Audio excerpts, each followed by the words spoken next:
Greetings viewers, welcome back to the channel, and this does include all of you Subaru haters that have flocked to my channel in the last week and a half. Hello to you. I know, Subaru bad, head gasket go boom. So, that out of the way, today's video we're going to be talking about my personal 2002 Outback LL Bean Edition with a 3-liter H6 engine. In one of the first posts I made about high mileage Subarus, I used my car as an example, as my 2002 Outback LL Bean now currently has 296,500 and some odd miles on the odometer. A lot of you have asked, how much did you pay for the car? How much have you put into the car? What's the cost of ownership been over this time? Well, that is you viewers that already were part of my channel. You Subaru haters have come on and said, how much money have you tossed into this pile of garbage to get it to 300,000 miles? So I plan to do this video when I actually reach 300,000 miles on the dot, but I'm at 96,500. I'm close enough. We might as well go ahead and do this now while it is a hot topic. So I have done a full inspection of the vehicle. Been a little while since I've done that. I have marked down every single issue currently with the car. In the next video, we will be doing an in-depth analysis on everything this car needs to be 100% tip-top and a breakdown of the parts, price, and everything that's to come. But this video will be everything in the past, how much I paid for the car, how much I put in the car, what I've done to the car over my ownership of it of the last 7 years. So that said, let's go ahead and get into it. So as I've said many times already, this is my 2002 Outback LL Bean with the H6 3-liter Easy 30D engine. These did not have head gasket issues, contrary to popular belief, all you Subaru haters. That was the 2.5, as I've made a video on, but I'll let that be. So, this car I purchased in August, I believe, of 2013. It was sometime around July, August of 2013 when I still had my very first shop open. Customer brought it to me. They had overheated it. They cracked the radiator in it, drove it home, overheated the crap out of it, just trying to get home. Didn't stop, didn't top the coolant up, nothing, just smoked it. So brought it to me, wanted to see how much it was going to be to fix. So first off, I put a radiator in it. From there, I did diagnose that the head gaskets were blown, not due to it being a boxer engine, not due to it being the head gaskets are poorly designed and fail. It was due to the fact that they overheated the crap out of it and drove it overheating. That's what blew the head gaskets. The car at the time that they brought it to me had 231 some odd thousand miles on it, on the original engine, on the original head gaskets. Again, testament to Subaru and the 3-liter engine. They did not have the money at the time to fix the car. Along with the head gaskets, it wasn't just a head gasket issue. The car had been very neglected for the majority of its life. They were not the original owner. This was second or third owner. I'm not exactly sure. I never pulled a Carfax on the vehicle.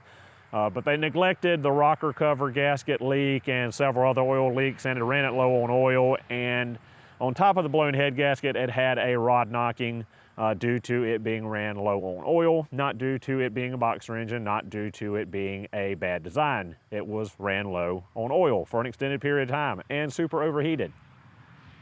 Abuse.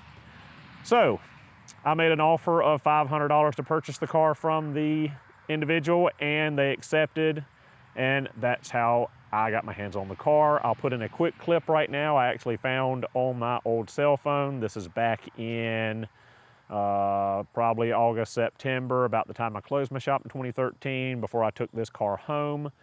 And there's the new radiator, it running with the blown head gasket. You can't hear the rod knock until you get up about 3,000 RPM revving it up. So you don't hear it knocking there at idle in the little clip, but we'll play that now.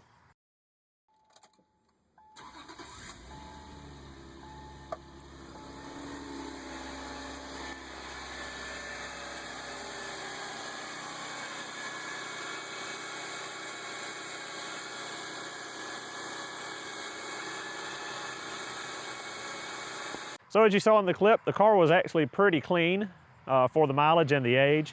And you know, I didn't think $500 was too terribly much to give for the car. So I went right to work on fixing the car. I called up LKQ. I bought a used EZ30D out of another 2002 Outback. It had at the time 130,000 miles on it, so the engine in this car has exactly 100,000 miles less than the odometer. We've got 296,500 on the car, so the engine has 196,500 right at 200,000 miles. In that $1,000, that was the purchase price of the entire engine, 6 new spark plugs, rocker cover gaskets, a rear main seal, and AC O-rings, because the air conditioning wasn't working on the car. I went ahead and did that. It was like 20 cents and 2 pounds of R134 to get the AC going on the car. So we were good to go. From there,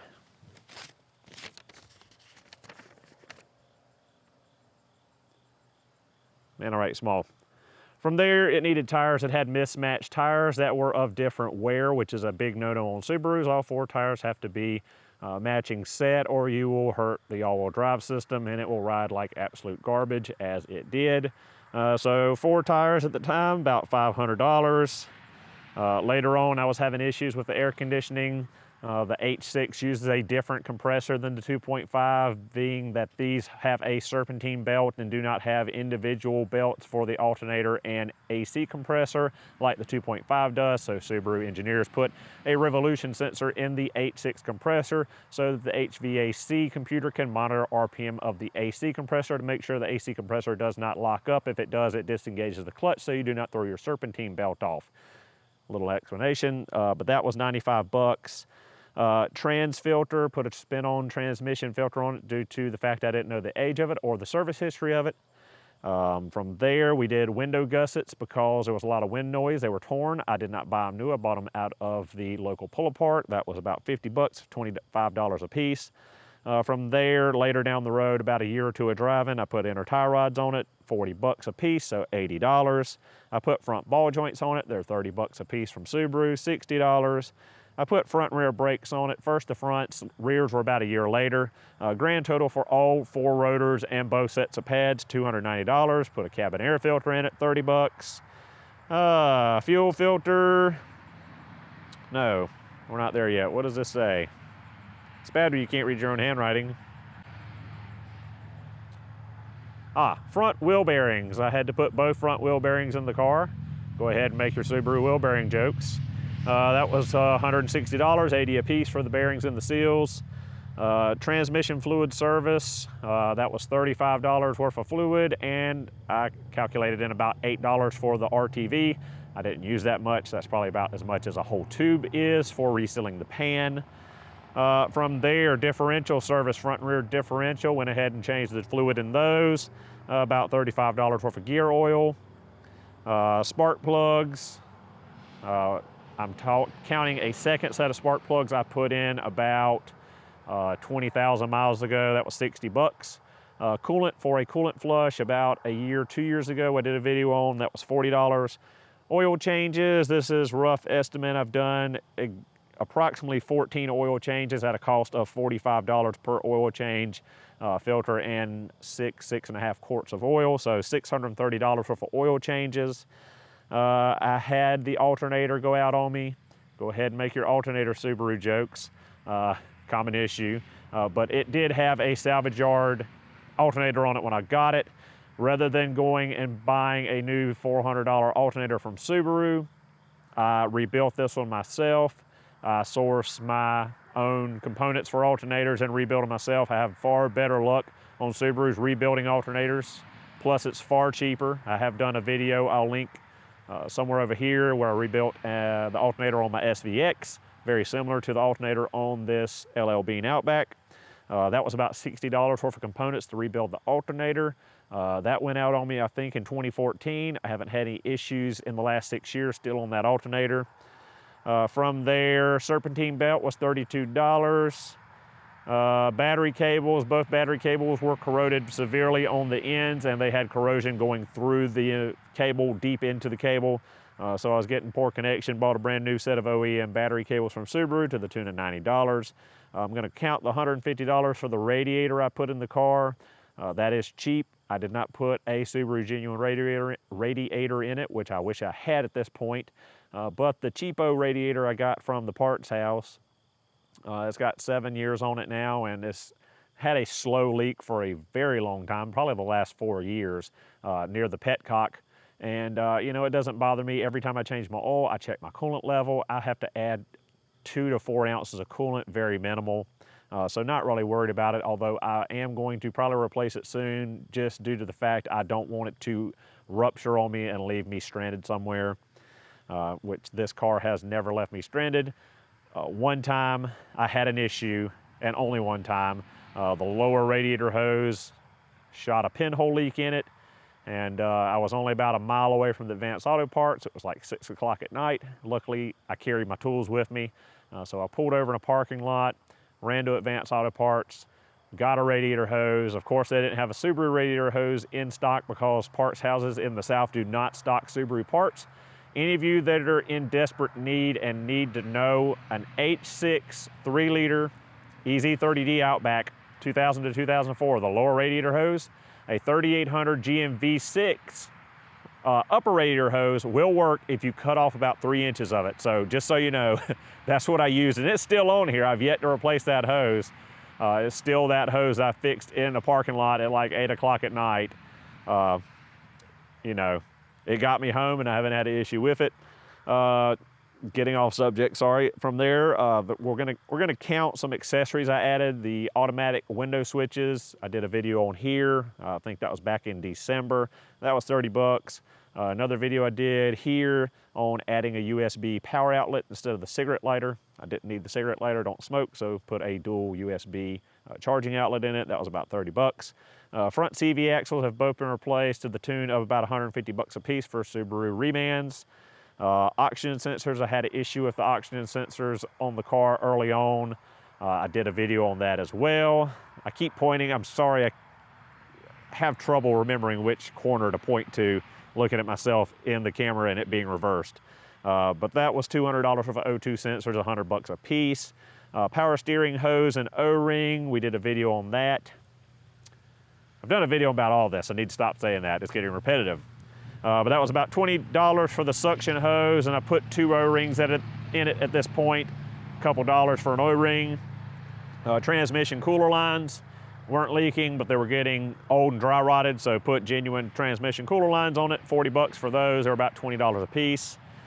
Oil cooler O-ring, it was leaking, 5 bucks for that O-ring. At one point when I was doing the ball joint on the passenger side, this was back in 2015, I remember that because I was moving to Columbia to run the snap-on route I had in Columbia. And at some point in this car's life, rather than a wheel bearing or a ball joint being replaced, someone went and got an entire spindle from the junkyard. They happened to get one off of a rust bucket, and I could not get that ball joint out. I ended up breaking the bolt off, went to drill it out. Long story short, the spindle cracked, I had to weld it. It was a big issue. So later on, I went to the local pull apart about 2 years later and got a new factory rust-free spindle. So I wouldn't have to deal with that, cracked, welded up, and you know, jam nutted. Bolt, I wanted it to be, you know, original and good, so 30 bucks for that spindle I got. From there, we've got rear upper control arms. The bushings went out in them, and rather than replacing the bushings or ordering new control arms, I got a good used set from the local pull apart, and that was about 38 bucks for both of them. Recently we replaced the transmission mount as it totally failed. That was $65. I put 2 air filters in the car, 13 bucks a pop, so 26 bucks there. An idler pulley in the serpentine belt, that was $38. On the passenger side, all of you 2000 to 2004 Outback owners probably know this issue. The dash pad on the passenger side between the airbag and the glove box are notorious for getting sun cracks and just destroying themselves. So 100 bucks for that. I wanted to go ahead and replace that, just aesthetically a little bit nicer, instead of having that old grungy, crunchy pieces missing from it. So basically, that's all the money I've spent on this car from day one of ownership in 2013 to now in 2020. Grand total, that comes to $4,904 with the purchase price of the car. As I said, I bought it with 231,000 some odd miles. I've got 296,500 on it now, so I've put about 65,100 miles on the car in my ownership over the last 7 years. So that works out to about 8 cents a mile that this car has cost me, or $1.91 per day of ownership. And you know, I'd be past 300,000 right now, but this car has set a lot this year. I haven't driven it. I haven't driven my Crosstrack either a lot since I got it in March. I've mostly been driving my Duramax. Now, those of you that follow me on Instagram know I've been building a house with Habitat for Humanity. I've been doing a lot of work on my farm. So, you know, the Outback is great, but it can't tow a 16-foot Big Tex dump trailer. It can't haul my landscaping trailer. It can't haul a 22-foot car trailer. You know, so the Duramax is the tool tank for all my carpentry and construction stuff. So, you know, it's been getting a workout more so than the Subarus, unfortunately, the majority of this year. So it would be higher than that. As I said though, I've gone through, fully inspected the car, everything that's wrong with it. That'll be in probably next week's video with a cost breakdown of what it needs. So those of you that have been raising teetotal you-know-what in the comments, the Subaru haters saying that, you know, that's a money pit, you've sunk a ton of money in it, it's a big piece of junk. The only way to get a Subaru to 300,000 miles is to spend a fortune. Proof's in the pudding here, guys. And now, again, y'all will say, well, one example doesn't mean anything. You always got a reason. You always got some kind of excuse, don't you? You just hate it. So, yeah, 7 years of ownership, 65,100 miles, $4,904. 8 cents a mile, $1.91 a day. Hard to beat that, guys. I don't care who you are or what you say, it's hard to beat. So, you know, I've been happy with it, love the car. I wouldn't hesitate to jump in it tomorrow and drive to the West Coast and back. I mean, love the car, never had it leave me anywhere other than that one instance with the radiator hose, but I was able to fix it in about 2 hours to get back on the road. You know, so it's been a very reliable car. Can't say enough good things about it. A lot of good memories in the car. You know, it is what it is. So thank you guys so much for watching. Hope you enjoyed, and I will see you in the next video.